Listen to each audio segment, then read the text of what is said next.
लीजिए सुनिए प्रेमचंद की लिखी हुई कहानी अधिकार चिंता। टॉमी यो तो देखने में बहुत तगड़ा था। भूखता तो सुनने वालों के कानों के पर्दे फट जाते। डिम डोल भी ऐसा कि अंधेरी रात में उस पर गधे का भ्रम हो जाता। लेकिन उसकी शानोचित वीरता किसी संग्राम क्षेत्र में प्रमाणित न होती थी। दो चार दफे जब बाजार के लैंडियों ने उसे चुनौती दी तो वो उनका गर्वमर्दन करने के मैदान में आ गया। और देखने वालों का कहना है कि जब तक लड़ा, जीवट से लड़ा, नखों और दांतों से ज्यादा चोटें उसकी दुम ने की। निश्चित रूप से नहीं कहा जा सकता कि मैदान किसके हाथ रहा, किंतु जब उस दल को कुमुक मंगानी पड़ी तो रणशास्त्र के नियमों के अनुसार विजय का श्रेय टॉमी ही को देना उचित न्यायकुल जान पड़ता है। टॉमी ने उस अवसर पर कौशल से काम लिया और दांत निकाल दिए, जो संधि की याचना थी, किंतु तब से उसने ऐसे सन्नति विहीन प्रतिद्वंदियों के मुंह लगना उचित न समझा। इतना शांति प्रिय होने पर भी टॉमी के शत्रुओं की संख्या दिनों दिन बढ़ती जाती थी।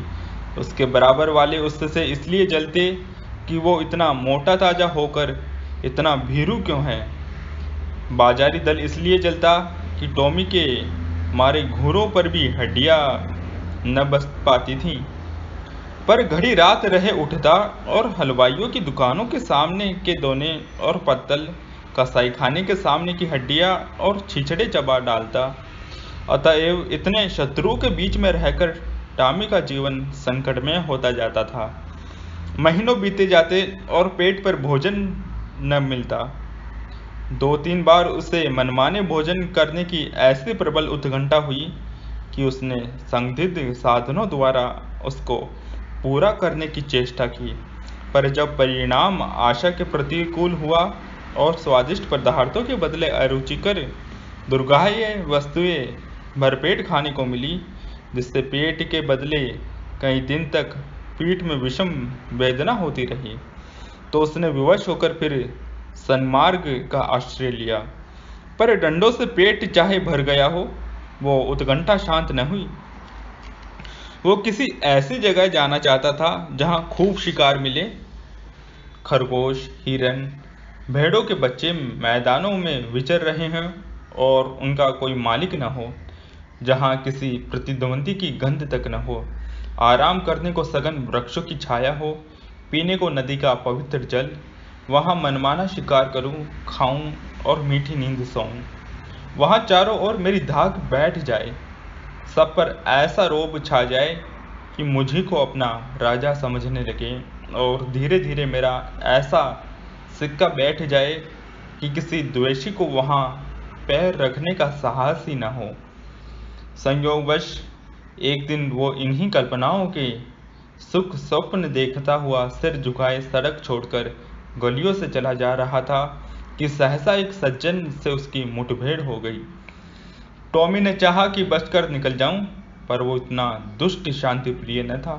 उसने तुरंत झपट कर टॉमी का टेटुआ पकड़ लिया। टॉमी ने बहुत अनुनय विनय की, गिड़गिड़ाकर कहा, ईश्वर के लिए मुझे यहाँ से जाने दो, कसम ले ले, चाहे इधर पैर रखूं। मेरी शामत आई थी कि तुम्हारे अधिकार क्षेत्र में चला आया, पर इस मदान्ध और निर्दय प्राणी से जरा भी रियायत न की। अंत में हार कर टॉमी ने गर्भवत स्वर में फरियाद करनी शुरू की। ये कोलाहल सुनकर मोहल्ले के दो चार नेता लोग एकत्र हो गए, पर उन्होंने भी दीन पर दया करने के बदले उल्टे उसी पर दंत प्रहार करना शुरू किया। इस अन्यायपूर्ण व्यवहार ने टॉमी का दिल तोड़ दिया। वो जान छुड़ाकर भागा। उन अत्याचारी पशुओं ने बहुत दूर तक उसका पीछा किया, यहाँ तक कि मार्ग में एक नदी पड़ गई और टॉमी ने उसमें कूदकर अपनी जान बचाई। कहते हैं एक दिन सबके दिन फिरते हैं। टॉमी के दिन भी नदी में कूदते ही फिर गए। कूदा था जान बचाने के लिए, हाथ लग गए मोती। तैरता हुआ पहुंचा उस पार तो वहां उसकी चिर संचित अभिलाषाएं मूर्तिमती हो रही थीं। ये एक विस्तृत मैदान था, जहां तक निगाह जाती थी हरियाली की छटा दिखाई देती थी। कहीं नालों का मधुर कलरव था, कहीं झरनों का मंद गान, कहीं वृक्षों के सुखद पुंज थे, कहीं रेत के सपाट मैदान। बड़ा सुरमय मनोहर दृश्य था। यहाँ बड़े तेज नखों वाले पशु थे, जिनकी सूरत देखकर टॉमी का कलेजा दहल उठता था। पर उन्होंने टॉमी की कुछ परवाह न की। वे आपस में नित्य लड़ा करते थे, नित्य खून की नदी बहा करती थी। टॉमी ने देखा, यहाँ इन भयंकर पशुओं से पेश न आ पाऊंगा। उसने कौशल से काम लेना शुरू किया। जब दो लड़ने वाले पशुओं में एक घायल और मुर्दा होकर गिर पड़ता, तो टॉमी लपक कर मांस का कोई टुकड़ा ले भागता और एकांत में बैठकर खाता। विजयी पशु विजय के उन्माद में उसे तुच्छ समझकर कुछ न बोलता। अब क्या था, टॉमी के 12 हो गए थे। सदा दिवाली रहने लगी। न गुड़ की कमी थी, न गेहूं की। नित्य नए पदार्थ उड़ाता और वृक्षों के नीचे आनंद से सोता। उसने ऐसे सुख स्वर्ग की कल्पना भी न की थी। वो मरकर नहीं, जीते जी स्वर्ग पा गया। थोड़े ही दिनों में पौष्टिक पदार्थों के सेवन से टॉमी की चेष्टा ही कुछ और हो गई। उसका शरीर तेजस्वी और सुगठित हो गया। अब वो छोटे छोटे जीवों पर स्वयं हाथ साफ करने लगा। जंगल के जंतु अब चौंके और उसे वहां से भगा देने का यत्न करने लगे। टॉमी ने एक नई चाल चली। वो कभी किसी पशु से कहता, तुम्हारा फला शत्रु तुम्हें मार डालने की तैयारी कर रहा है। किसी से कहता, फला तुमको गाली देता था। जंगल के जंतु उसके चकमे में आकर आपस में लड़ जाते और टॉमी की चांदी हो जाती। अंत में यहाँ तक नौबत आ पहुंची कि बड़े बड़े जंतुओं का नाश हो गया। छोटे मोटे पशुओं का उससे मुकाबला करने का साहस न होता था। उसकी उन्नति और शक्ति देखकर उन्हें ऐसा प्रतीत होने लगा मानो ये विचित्र जीव आकाश से हमारे ऊपर शासन करने के लिए भेजा गया है। टॉमी भी अब अपनी शिकारबाजी के जौहर दिखाकर उनकी इस भ्रांति को पुष्ट किया करता था। बड़े गर्व से कहता, परमात्मा ने मुझे तुम्हारे ऊपर राज्य करने के लिए भेजा है। ये ईश्वर की इच्छा है। तुम आराम से अपने घर में पड़े रहो। मैं तुमसे कुछ न बोलूँगा। केवल तुम्हारी सेवा करने के पुरस्कार स्वरूप तुम में से एकाध का शिकार कर लिया करूँगा। आखिर मेरे भी तो पेट हैं। बिना आहार के कैसे जीवित रहूँगा और कैसे तुम्हारी रक्षा करूँगा। वो बड़ी शान से जंगल में चारों ओर गौरवान्वित दृष्टि से ताकता हुआ विचरा करता। टॉमी को अब कोई चिंता थी तो ये कि देश में मेरा कोई मुद्दई न उठ खड़ा हो। वो नित्य सजग और सशक्त रहने लगा।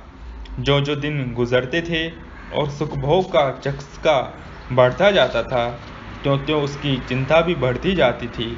बस एक बदुआ रात को चौंक पड़ता और किसी अज्ञात शत्रु के पीछे दौड़ता। अक्सर अंधा कुकुर बल से भूखे वाली लोभक्ति को चरितार्थ करता।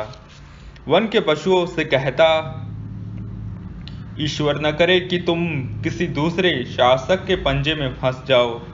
वो तुम्हें पीस डालेगा। मैं तुम्हारा हितैषी हूँ, सदैव तुम्हारी शुभकामना में मग्न रहता हूँ। किसी दूसरे से ये आशा मत रखो। पशु एक स्वर में कहते, जब तक हम जिएंगे आप ही के अधीन रहेंगे। आखिरकार ये हुआ कि टॉमी को क्षण भर भी शांति से बैठना दुर्लभ हो गया। वो रात दिन भर नदी के किनारे इधर से उधर चक्कर लगाया करता। दौड़ते दौड़ते हाँफने लगता, बेदम हो जाता, मगर चित्त को शांति न मिलती। कहीं कोई शत्रु न घुस आए। लेकिन कुआर का महीना आया तो टॉमी का चित्त एक बार फिर अपनी पुरानी सहचरी से मिलने के लिए लालायित होने लगा। वो अपने मन को किसी भांति रोक न सका। वो दिन याद आया जब वो 2-4 मित्रों के साथ किसी प्रेमिका के पीछे गली गली और कूचे कूचे में चक्कर लगाता था। 2-4 दिन तो उसने सब्र किया, पर अंत में आवेग इतना प्रबल हुआ कि वो तकदीर ठोंक कर खड़ा हो गया। उसे अब अपने तेज और बल पर अभिमान भी था। 2-4 को तो वहीं मजा चखा सकता था, किंतु नदी के इस पार आते ही उसका आत्मविश्वास प्रातःकाल के तम के समान फटने लगा। उसकी चाल मंद पड़ गई, आप ही आप सिर झुक गया, दुम सिकुड़ गई। मगर एक प्रेमिका को आते देखकर वो विह्वल हो उठा, उसके पीछे हो लिया। प्रेमिका को उसकी वो कुचेष्टा अप्रिय लगी। उसने तीव्र स्वर में उसकी अवहेलना की। उसकी आवाज़ सुनते ही उसके कई प्रेमी आ पहुँचे और टॉमी को वहाँ देखते ही जामे से बाहर हो गए। टॉमी सिटपिटा गया। अभी निश्चय न कर सका था कि क्या करूं, कि चारों ओर से उस पर दांतों और नखों की वर्षा होने लगी। भागते ही न बन पड़ा, देह लहूलुहान हो गई। भागा भी तो शैतानों का एक दल पीछे था। उस दिन से उसके दिल में शंका सी समा गई। हर घड़ी ये भय लगा रहता कि आक्रमणकारियों का दल मेरे सुख और शांति में बाधा डालने के लिए, मेरे स्वर को विध्वंस करने के लिए आ रहा है। ये शंका पहले से भी कम न थी और अब बढ़ चुकी थी। एक दिन उसका चित्त भय से इतना व्याकुल हुआ कि उसे जान पड़ा शत्रुदल आ पहुंचा। वो बड़े वेग से नदी के किनारे आया और इधर से उधर दौड़ने लगा। दिन बीत गया, रात बीत गई, पर उसने विश्राम न लिया। दूसरा दिन आया और गया, पर टॉमी निराहार निर्जल नदी के किनारे चक्कर लगाता रहा। इस तरह 5 दिन बीत गए। टॉमी के पैर लड़खड़ाने लगे, आंखों तले अंधेरा छाने लगा। क्षुधा से व्याकुल होकर गिर पड़ा, पर वो शंका किसी भांति शांत न हुई। अंत में 7वें दिन अभागा टॉमी अधिकार चिंता से ग्रस्त, जर्जर और शिथिल होकर परलोक सिधारा। वन का कोई पशु उसके निकट न गया, किसी ने उसकी चर्चा तक न की, किसी ने उसकी लाश पर आंसू तक न बहाए। कई दिनों तक उस पर गिद्ध और कौवे मंडराते रहे। अंत में हस्ती पंजरों के सिवा और कुछ न रह गया।